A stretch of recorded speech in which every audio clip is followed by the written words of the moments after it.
Hello everyone, this is Nick. Welcome to Shanghai Pudong International Airport. Today's flight CX377 from Shanghai to Hong Kong is in economy class. Pudong is Shanghai's main international gateway, and we are back here just 2 days after returning from Tokyo, this time departing from Terminal 1. This trip took place on 31st May 2025, right as Shanghai was heading into summer. Pudong Airport was sweltering and the air conditioning hadn't been turned on, likely due to an energy-saving directive from the local government. Many passengers were also complaining about the uncomfortable heat inside the terminal. Today, we accessed the China Eastern Lounge in Terminal 2 using our American Express card. Like most lounges at Pudong, it featured a noodle bar where you could place orders along with a wide selection of hot and cold food and drinks. Today's flight boards from gate 61, which is connected to an air bridge. I'm seated in 64K.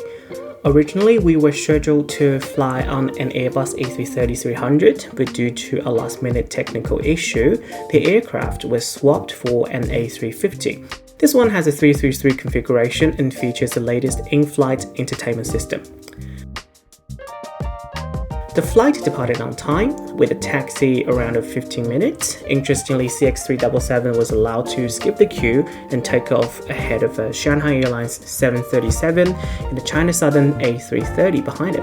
This was likely because the cross-border flights are given high priority at PVG.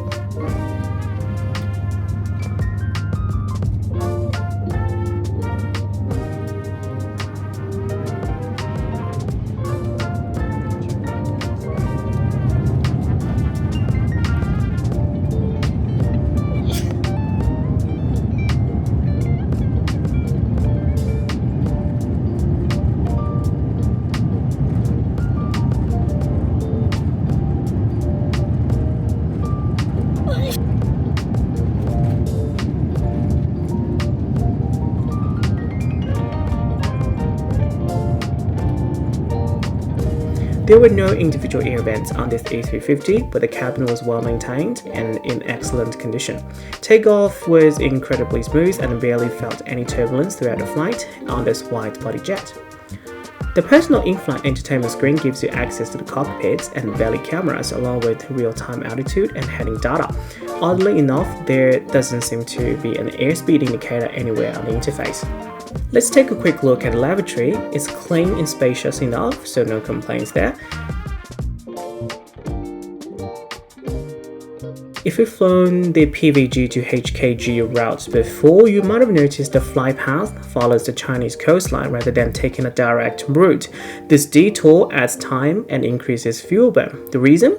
Most of China's airspace is reserved for military use with a limited access for civilian flights.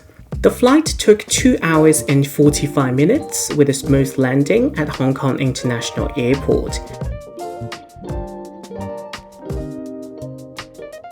Since we had an 8-hour layover, my partner and I decided to make a quick trip into the city.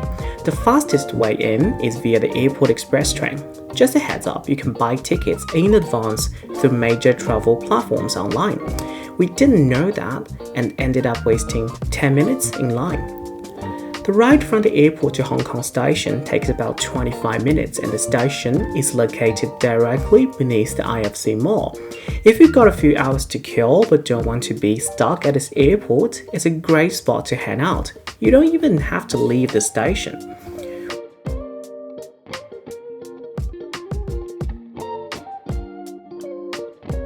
When we got back to HKG, we noticed a newly opened Kyra Lounge listed on our Priority Pass app and decided to check it out. The facilities were impressive with a sleek interior design, but the food and drink selection was a bit limited, so we ended up returning to our usual Chase Bank Lounge.